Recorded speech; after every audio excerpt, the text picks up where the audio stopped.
வங்கதேசத்தில் நிலவி வரும் அசாதாரண அரசியல் சூழல் அந்நாட்டிற்கு மட்டும் இல்லாமல் அதன் அண்டை நாடுகளுக்கும் பாதிப்பை ஏற்படுத்தியிருக்கிறது. முக்கியமாக இந்தியா. மேலும் அந்நாட்டில் இருக்கும் சிறுபான்மை இந்துக்கள் தொடர்ந்து தாக்குதலுக்கு உள்ளாகி வருவது சர்வதேச அளவில் பேசுபொருளானது.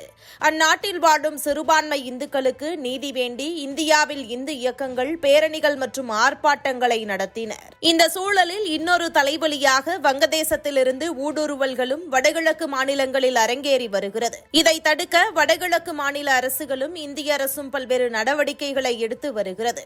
அந்நாட்டில் நிலவும் இந்த மோசமான சூழ்நிலையால் அங்கு இயங்கி வந்த ஜவுளித்துறையும் பெரிதும் பாதிக்கப்பட்டது.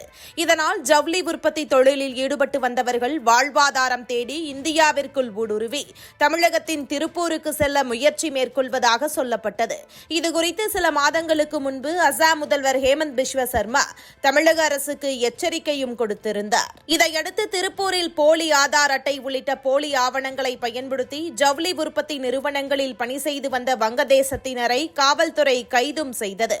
இந்த சூழலில் மீண்டும் அசாம் முதல்வர் தமிழக அரசுக்கு எச்சரிக்கை விடுத்திருக்கிறார். அவர் பேசியிருப்பதாவது: வங்கதேசத்தில் உள்ள அரசியல் நிலைமை அந்நாட்டின் ஜவுளி தொழிலின் வீழ்ச்சிக்கு வழிவகுத்திருக்கிறது. இதனால் அந்த தொழிலில் பணியாற்றிய அந்நாட்டின் பெரும்பான்மையினரான முஸ்லிம் தொழிலாளர்கள் தமிழகத்தில் உள்ள ஜவுளி நிறுவனங்களுக்கு செல்ல நாட்டிற்குள் நுழைய முயற்சி செய்து வருகின்றனர். குறைந்த சம்பளத்தில் தொழிலாளர்களை பெற இந்த ஊடுருவல்களை சிலர் தூண்டிவிடுகின்றனர். வங்கதேசத்தில் காணப்படும் கலவர சூழல் மற்றும் பொருளாதார வீழ்ச்சியின் காரணமாக கடந்த 5 மாதங்களாகவே சட்டவிரோதமாக அசாமிற்குள் நுழைவோரின் எண்ணிக்கை கணிசமாக அதிகரித்திருக்கிறது. தினமும் 20 முதல் 30 பேர் வரை அசாம் மற்றும் திரிபுரா எல்லையில் அத்துமீறி நுழைய முயற்சி செய்கின்றனர். ஆனால் அவர்களை நாம் கைது செய்வது இல்லை. அவர்களது சொந்த நாட்டிற்கே திருப்பி அனுப்பி வைத்து விடுகிறோம். இந்த விவகாரம் தொடர்பாக வடகிழக்கு கவுன்சில் ஆலோசனை கூட்டத்தில் நன்கு விவாதிக்கப்பட்டது. மத்திய உள்துறை அமைச்சர் அமித்ஷாவிடமும் இதுகுறித்து கூறியிருக்கிறேன். இந்த விவகாரத்தை மத்திய அரசு தீவிரமாக கவனத்தில் வைத்திருக்கிறது.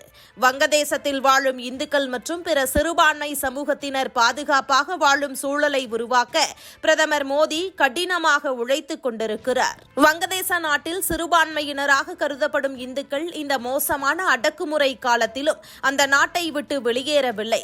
இதிலிருந்து அவர்கள் எவ்வளவு தேசபக்தி உடையவர்கள் என்பதை உணரலாம். அங்குள்ள இந்துக்கள் மிகவும் பக்குவமானவர்கள். கடந்த 5 மாத காலமாக ஒரு வங்கதேச இந்து கூட எல்லையை கடந்து அசாமிற்குள் நுழையவில்லை என்பதே உண்மை என்று பேசினார். இதுபோன்று முக்கிய நிகழ்வுகள், அரசியல் தகவல்களை ஆழமாகவும் மாறுபட்ட கோணத்திலும் அறிந்து கொள்ள மறக்காமல் உங்கள் IND தமிழ் 24x7 பக்கத்தை பின்பற்றிக் கொள்ளவும்.